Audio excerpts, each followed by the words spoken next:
Take two. No, I'm kidding. Hello, welcome back. So, I probably will upload both videos together. I'm not one to space out my content. I'm not a real YouTuber. I'm just here for the books. And I must say, I do watch a lot of videos with of books, but I tend not to comment just because I get shy. I'm a little bit more involved on Instagram, but again, I'm just shy. Anyway, where am I starting? So I noticed that there's a tag going around 21 books for 2021. I'm not going to do that. I just thought I'd mention it. No. I have a selection of books that I really want to read this year. I have quite a lot of books I would like to read this year. I have a TBR cart. I was gifted a cart for Christmas. But basically, it's just another place to put books because I'm running out of room. But they are the majority of the books that I would like to read. But I thought instead of going through all of them, because as much as I want to read them, I'm off the top of my head, I don't know, I can't remember what they're about. So I don't really want to sit here with 21 books and then have to try and read the backs to you, because I have no idea how people remember the backs of the books. So let's just start with this one. I'm going to cover the front cover because I don't want anybody to be offended. So it's by Susan Sontag and it's called Regarding the Pain of Others. And this, I recently discovered this. I'd never heard of Susan before, but the Daily Telegraph has put that it is a brilliant analysis of our numbed response to images of horror. So I'm very interested to read it. It's not a very long book, it's quite short. So we're looking at news footage and photographs of conflict in Vietnam, Rwanda and Bosnia. Pictures have been blamed for inspiring dissent, can't say that word, fostering violence or instilling apathy in us, the viewers. Regarding the pain of others would alter our thinking not only about the uses and meaning of images, but about the nature of war and the limits of sympathy and the obligations of conscience. Okay, so I rambled there. Like I said, can't remember the backs, I can't be fluid. That's not this channel, but I'm looking forward to reading it. I mean, I'm excited to expand my knowledge. Like I said, I've never heard of Susan before. I looked her up, she seems pretty cool.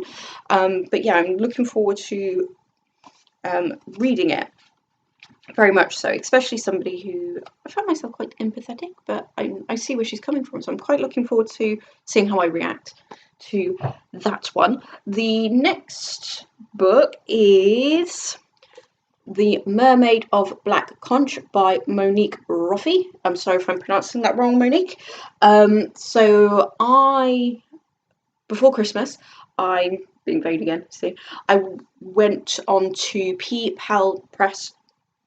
Am I saying that right? P-Pal Tree Press's website and had a look to see what new books or books they had coming out, and then I gave the list to my husband and I said, just pick any of these books for Christmas, please, and he got me 3. So and they were all in the pile because I'm very excited to read them.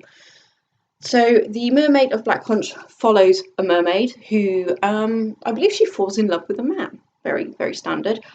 I'm looking forward to reading this, but I'm not, because she gets captured by American tourists and they pull her up and, probably take selfies with her. And I'm really not looking forward to that part of the story. I'm not. And then we go from there, and I believe the story is follows, them and love and jealousy and people, they're coming from different worlds. So, but you have to appreciate that front cover. It says a love story, but I'm still a bit worried about reading about the beaching of the mermaid by the tourists, to be honest. And I do believe this just won the Costa Book of the Year award. I'm really not up on my awards, but I believe it did, so I'm very, very excited. Yes, I believe People Trust are based up north in England. So, and I've ordered from them before. I quite like them. Next book that we have, we might as well do the P-Pals while we're on it, is by Brianne McIver, which is Where There Are Monsters. From what I bought this because it says her stories confront the increasing economic and cultural divisions between rich and poor, the alarming rise in crime, murders, and alternative and comedy-based on drug trafficking. So from what I gathered when I bought the book was that they're interlocking stories. I could be wrong. I haven't read it yet. But there's a mention of cannibals on the back, and I was here for that. I don't know whether or not that's what we're focusing on, but oh, I should say that Peepal Tree Press is home of the best in Caribbean and Black British fiction, poetry, literary criticism, memoirs, and historical studies. Sorry, there's me telling you who, the name, but not who they are. That is who they are. That is what they do. And I've not been down yet. I've had a poetry book by them, which was fantastic, and not by them, I'm sorry, it was by an author. I will do a video on my poetry books at some point. And I have The Hangman's Game as well, you're never going to be able to get me to follow a straight line of narrative, but Where There Are Monsters, very, very excited. The next book is by Diane Macaulay. I need to get better at names. And this is Daylight Come.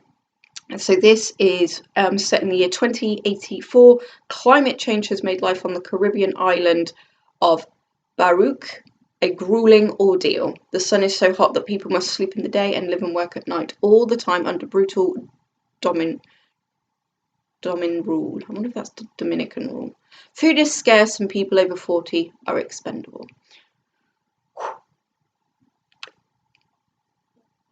There's going to be parallels here. I'm looking forward to it, and I'm not looking forward to it, but again, it's one that I'm really looking forward to. I'll just show you real quick as well, so you can see what kind of, they all kind of print similar, and they're glossy, quite floppy.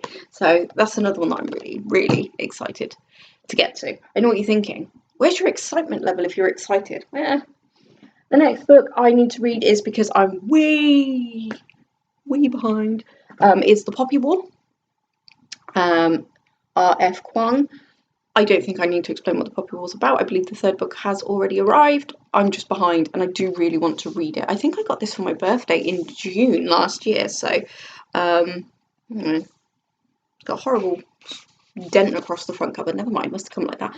So I'm very, very excited. I don't know any other words. I have a thesaurus upstairs. Maybe I should read that, but looking forward to it. I appreciate that apparently it's quite difficult in places to read. I'm sure we'll manage. I'm looking forward to that. And then 3 of the books are new, but I'll show you the oldest one, which is probably been mentioned on my channel before, and I still haven't got to it, which is The Gypsy Goddess by Mina Kandashimi. People are going to fucking hate me. I read Mina's other book, which was her biography, which... When I Hit You, and it was only from reading that I learned that this was her first book. And this basically follows, so we are in 1968, and village landlords force peasants to break their backs in the paddy fields or suffer beatings as punishment. And it's about a village that rises up to fight the injustice. And I think I've mentioned before, but the thing I'm most excited about this is it came like this. So it says red, and there's red, and it's put shortlist, ? Sophie. I don't know who Sophie is, but it certainly should have been shortlisted, I'm sure.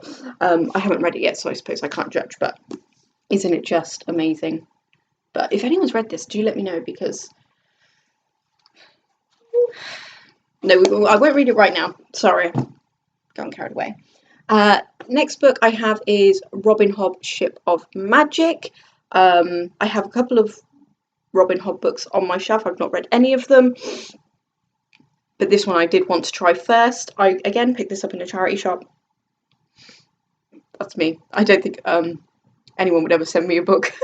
It's like charity shop. They did have all 3, but the second book wasn't in good condition, and it didn't match this copy, and I was like, no, let's see how we get on with the first one, because I've done that before, where a charity shop is selling all 3 books, and I'll buy them all, and then I'll read the first one, and I'm like, So, we're learning. So, Ship of Magic, what's it about? I don't know. Apparently the ships are alive. all I needed. And then we have This Blinding Absence of Life by Tahir Ben Jaloun. I believe this is based on a true story, and we're based in 1971. And we are following Salim as he took part in a failed coup to oust King Hassan II of Morocco. And I believe they end up in prison for this. The resulting novel is a wrenching yet exquisite celebration of the human spirit and its determination to survive. So that sounds very good. This came with a sticker on it, like a really old sticker that somebody had like tried to take off. I used the hairdryer and it came off perfectly. But there you go. Woo! Anyway, last book. Am I still recording? Yes. The last book I have is Ben Okri, Incidents at the Shrine. I love Ben. I love Ben. The Foulmist Road. So I have quite a big collection of his books, and this is the one that I'm most looking forward to reading. So we are in the midst of civil war. A young boy dreams of sexual discovery while the air is thick with the smell of corpses beneath the bridge. Dispossessed. We learn together in London, a nameless down and out drifts among the social floatism looking for miracles. Sacked by the museum, Anderson leaves the city for his ancestral home, there to find the solace of images. A night soil worker creates a spotless penthouse to live in, hung with terror-lined suits, doused with lavender and jasmine. I'm so excited. And to be fair, it's not a very long book, so I might be able to read this one today, but it may not be very long. But I don't think you can read Ben's books quickly. That's my opinion. I say Ben like we're buds. We're not buds, but there we go. So there's the selection of books that I'm most looking forward to reading this year. Did you miss my ums? Yeah. Anyway, let me know what you're most looking forward to reading. If you want, you don't have to. And yeah, I'm going to leave it there for today. But feeling good, so I may be back. And I'm expecting some delivery of books this afternoon. So I'm expecting more Ben books, to be fair. So hopefully. Anyway, take care. See you soon.